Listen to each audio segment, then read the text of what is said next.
Olá, queridos amigos, queridas amigas, estamos de volta com o nosso Educar Hoje, esses encontros online para tratar de educação, e nós estamos neste mês focalizando a questão da medicalização e da educação.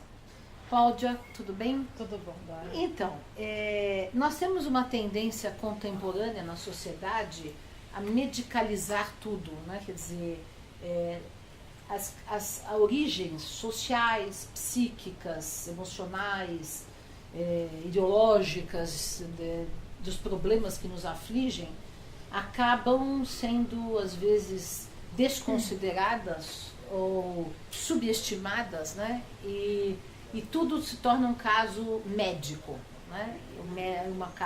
Isso também por causa do paradigma, eu diria, materialista, de que tudo é químico, né? E que não tem o psiquismo é o resultante da química, e aí tudo se torna medicalizável ou enfim, tudo se torna fácil de resolver com uma pílula, não é isso? Fast food do bem-estar, né? Emocional. Então, você não dorme bem, Rivotril. Você não acorda bem, Fluoxetina. Isso. Né? Você não interage bem, então a gente vai tomar aí um Lexotan, alguma coisa assim. E a criança que está, entre aspas, inadequada ao sistema... Ritalina. Né? Ou Concerta, que o nome já diz bem, né? Que é um nome bem curioso.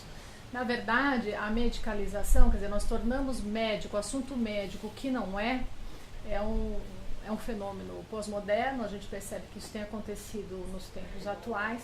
Então, se a pessoa tem alguma angústia, e ao invés de olhar para esta angústia, o que acontece? Ele decide que é melhor comprar um remédio, ou procurar um médico. O médico toma este assunto como sendo dele, por isso o termo medicalização é porque o médico toma como sendo assunto dele o que não é. Nos últimos 20 anos, neurociência, psiquiatria, né, deu um salto, realmente houve uma evolução por conta das ressonâncias, então nós podemos escanear um cérebro, ver como ele está funcionando, isso tudo é muito interessante. Entretanto, no meio deste caminho, né, a cada nova pesquisa, cada novo artigo, o que nós percebemos? Aí então uma taxa reduzida de dopamina nesse organismo, e nós precisamos ajustar isso de que forma? Química. Então, aí eu vou resolver uma questão emocional, psíquica, ideológica. De que maneira? Com comprimidos, né? Só que existem outras situações de base que precisam ser levadas em conta. Então, por exemplo, é uma coisa importante dizer, porque o que é a causa, o que é a consequência, né? Quer dizer, o que está se apresentando ali como um distúrbio neural é a causa ou a consequência? Então, quando o Dr. Júlio Pérez, por exemplo, ele faz pesquisa, já fez muitas pesquisas de neuroimagem, demonstrando, por exemplo, que depois de uma terapia há uma possível reorganização do cérebro, né? E uma reorganização neural, e isso é comprovado através de imagens, etc., mostra que, portanto, a causa não é física, né? O psiquismo precede a química. Exatamente. Então, dependendo de como eu encaro a realidade, se essa realidade está muito pesada para mim, o que acontece? Internamente, eu vou reagir a esta realidade de tal maneira que eu vou desequilibrar todo o sistema, porque ele converte o sistema. Né? Então, há um diálogo entre a minha percepção e as minhas reações físicas.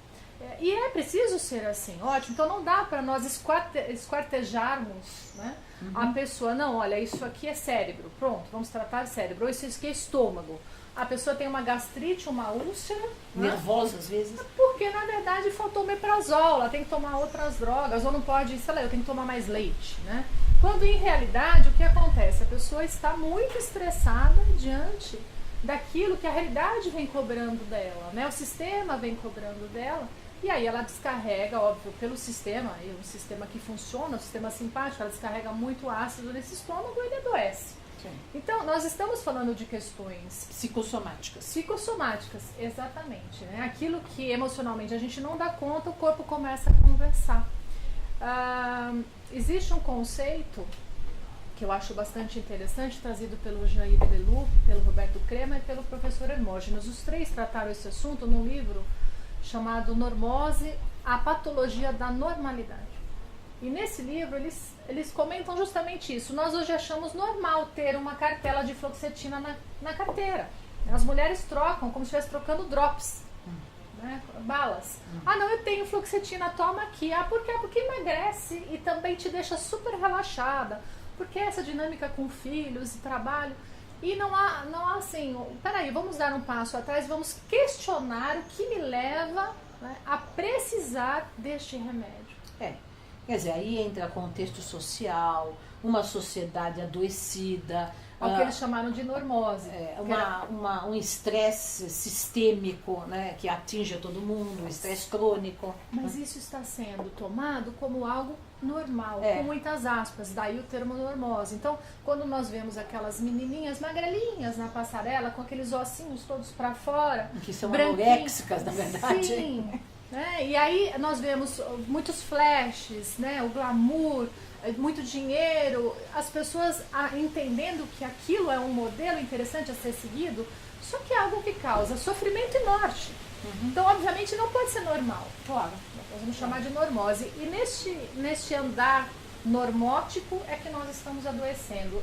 E para estarmos adaptados a um sistema que nos cobra o consumo, que nos cobra o lucro, o sorriso, a felicidade constante, nós vamos então usar medicamentos. E também cobra uma produtividade acelerada, né?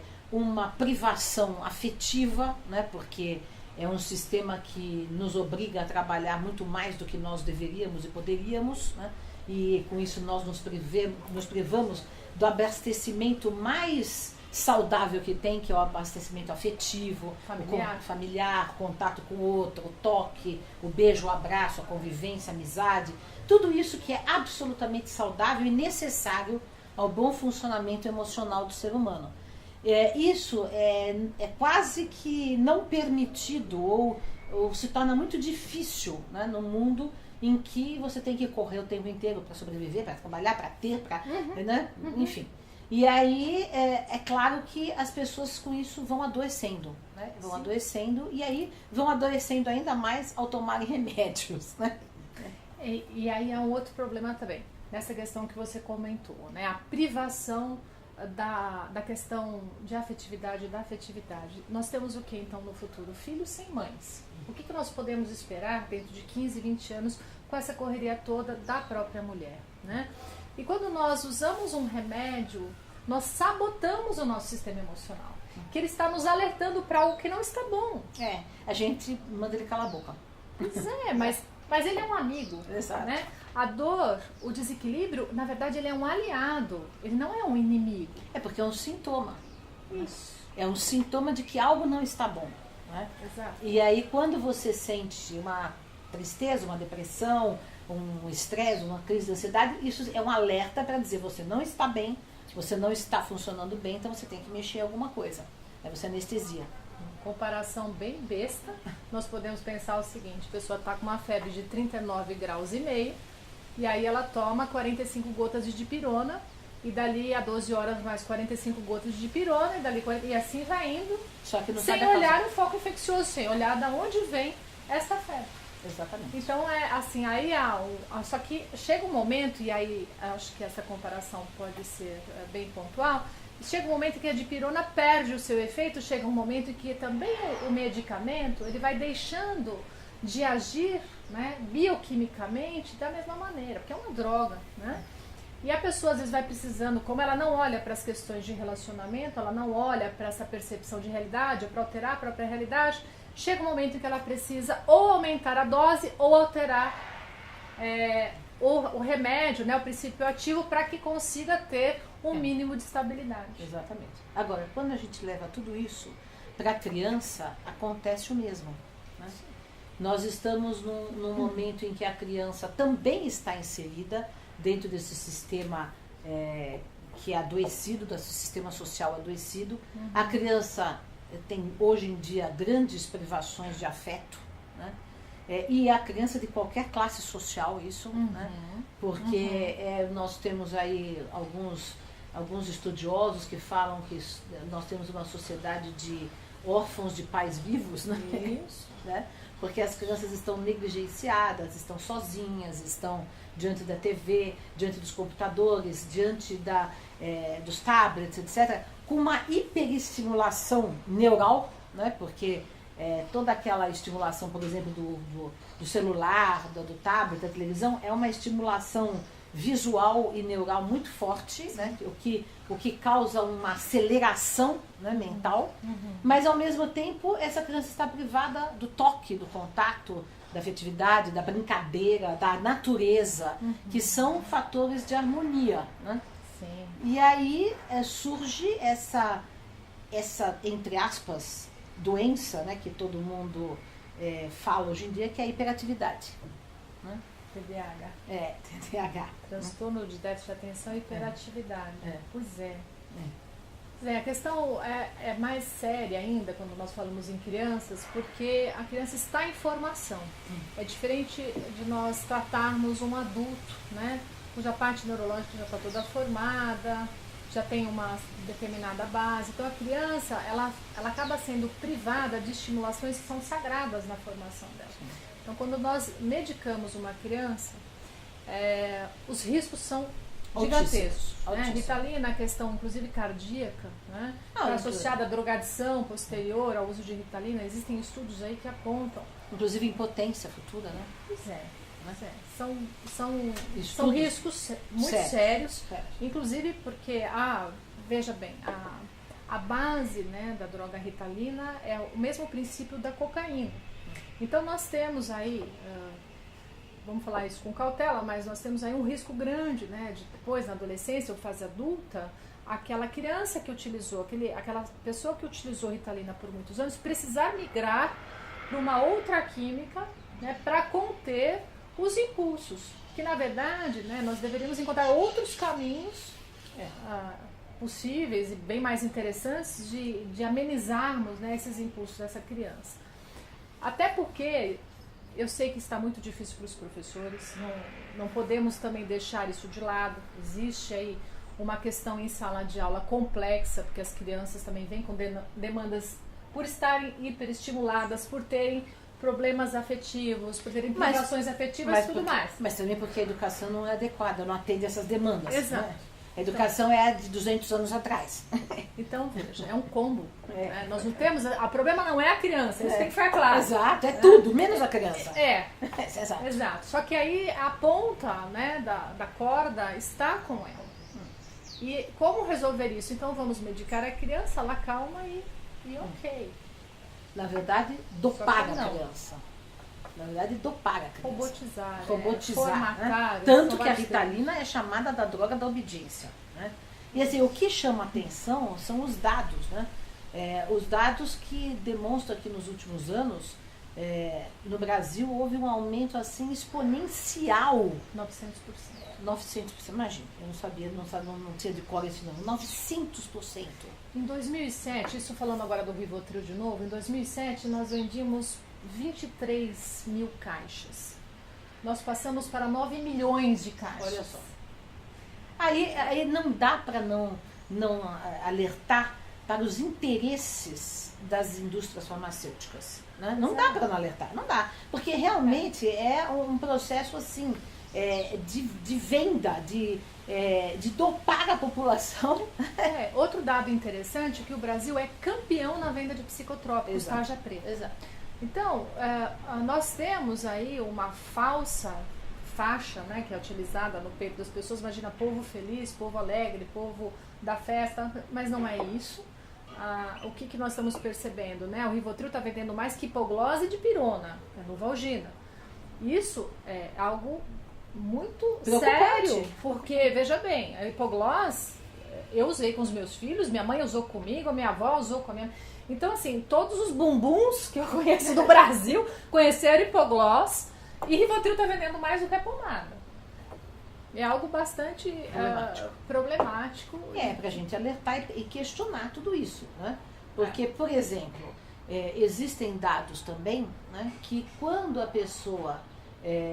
isso há pesquisas feitas em universidades americanas, que quando a pessoa, por exemplo, tenta saídas, né, para essas questões emocionais, através da meditação, da oração, né, de outras metodologias, que for, por exemplo, yoga, coisas, treinamentos físicos, quer dizer, tudo isso pode ter o mesmo efeito que o remédio, né, no sentido de relaxar, da pessoa sair daquela... No efeito positivo o efeito positivo, Sim. Um efeito positivo, sem os efeitos colaterais que a droga traz, né? Sim, e o que sem é a dependência que a droga causa. Né? Sim, e com uma mudança de padrão, de percepção, que também não adianta nós alertarmos aqui, o problema é este, mas também não apontarmos alguma solução. Senão não teria nem sentido. Né? Óbvio, é um problema armado, é um sistema, é macro, mas cabe aos pais, cabe aos educadores questionarem, né, isso. Peraí, antes de optar, né, por pegar a receita, ir à farmácia e começar a administrar esse medicamento, quais outros caminhos possíveis? Porque eles realmente existem. Né? A criança, quando ela apresenta sintomas em sala de aula ou em casa, de muita agitação motora, psicomotora ou agressividade, enfim, muita irritabilidade, então podem existir muitas causas de base. Exatamente. Esses sintomas podem ter fatores múltiplos, né? Exato, e não necessariamente uma questão neurológica, uma questão cerebral. Né? Exatamente. Ok, pode também existir uma questão neurológica, cerebral? Existem casos em que sim. Existem casos em que sim. Mas muito longe dessa coisa epidêmica que estão apresentando por aí. Né? Não, olha, agitou demais, vai ver porque ou é dislexia, ou é TDAH, ou tem alguma síndrome, vai ver, procura, enfim. E aí a criança, ela começa já no seu ritual de fracasso. Né? Qual que é o ritual de fracasso? Ela sai da escola, ela começa, na verdade, a ter problemas em sala de aula com os colegas e professores, aí ela já tem, possivelmente há um problema em casa ou não, mas aí ela passa pela fonoaudióloga, pela psicóloga, pela psicopedagoga, pelo psiquiatra, vários psis, né, na vida dessa criança. Então, o que ela já começa a entender? Eu sou um problema. Inclusive, eu causo gastos, eu causo preocupações. E aí vem uma rede perversa que se arma em torno dessa criança com culpa, remorso e vários outros pesos associados e que fica de difícil solução. E depois ela passa também a se comportar para atender aquele rótulo que foi criado para ela. Né? Como muitas vezes ela sente que isso não é possível e piora o próprio comportamento. Exatamente. Por quê? E reforça o que está em desajuste. Porque vira uma profecia. Se os meus pais dizem que eu tenho um problema, eu sou uma criança, as pessoas mais significativas são os meus pais. Os professores dizem que eu tenho um problema. Os profissionais da saúde dizem que eu tenho um problema. Quem sou eu com 5 ou 7 anos para negar tantos adultos com essa informação? Agora, existe aqui, nós estamos gravando hoje em Campinas, e aqui na Unicamp tem uma professora, uma médica pediatra, né? Maria Moisés? Maria Aparecida Moisés, né? Que ela alerta para essas questões todas, e eu acho bom porque é a voz de uma psiquiatra, né? Ela é pediatra, exatamente. Que é uma médica, né? Porque às vezes a gente falando do ponto de vista da educação, da psicologia, não é muito levado em consideração, mas ela como médica tem todo esse aporte que ela traz ao assunto, mostrando que, e que eu também acho que muitas vezes esta suposta hiperatividade, ela pode ser simplesmente o ser criança, né? Porque não está havendo espaço na nossa cultura para ser criança, para a criança ser criança. Né? Estamos adultizando. Então, quer dizer, a criança precisa correr, precisa brincar, precisa pular, precisa gritar, faz parte do processo. Né? E não há esse espaço, porque a criança ela fica fechada no apartamento, ela depois fica fechada na sala de aula, depois ela vai para aula de inglês, para aula de natação, para aula de não sei mais o que, né? Mandarim comum. Mandarim comum, enfim, né? E o que acontece? Essa criança ela nem tem hora para ser criança, ela não tem hora para brincar, ela não tem hora para se expandir. Então aquela energia concentrada, reprimida, de repente explode. Né? Ou ali está ali, né, contida, e faz com que ela não consiga, né, se concentrar. Então existem causas múltiplas que provocam essa às vezes, isso que parece ser, né, hiperatividade. Né? E aí a gente teria que analisar. Então, teríamos que também mudar o ambiente, mudar aquilo que cerca a criança, né, para que ela possa se expandir de maneira natural, saudável. Aí sim a gente poderá dizer ela é hiperativa ou não. Né? Sim. Né? Então, para isso, precisamos ter em mente que nem toda a escola, aliás, a maioria delas não é. A maioria. É a ideal para o nosso filho, né? Isso tem que ser levado em conta. Não temos que tornar a criança um mini empresário, que com 8 anos de idade já tem que ter uma meta traçada existencial. E eu vejo chegarem no consultório crianças já com postura de mini empresário, já sabendo que vão ser engenheiros e que vão construir, que vão fazer marcas e vão morar na Alemanha. Eu fico perplexa, né? A ver, peraí, né? Onde é que está a criança dentro disso? Então, a gente lembra daquele filme recente que foi lançado, Pequeno Príncipe, a nova versão, né? Que tem exatamente isso. A menina personagem principal, a mãe já tem tudo determinado para ela, com toda uma agenda, com tudo isso, né? Até ela tomou aquilo como verdade, porque ela só tinha a mãe como referência. Exato. E ela não era criança. Não, né? A mãe não permitia que ela fosse criança. Por sorte teve um vizinho bom, né? Vale a pena assistir esse filme, é realmente muito interessante. Muito bom. Um outro médico que tem trazido essa bandeira, o Dr. Daniel Becker, lá de Campinas, de São Paulo, mas ele também alerta esses mesmos pontos da doutora Maria Aparecida Moisés, que também tem tudo a ver com o que nós estamos falando aqui. Acho que vale a pena, tem várias entrevistas deles disponíveis no YouTube, vale a pena também. Então, essa é a grande introdução que nós fizemos aqui sobre esse tema muito vasto, que é medicalização da educação, mas a gente continua nos próximos encontros.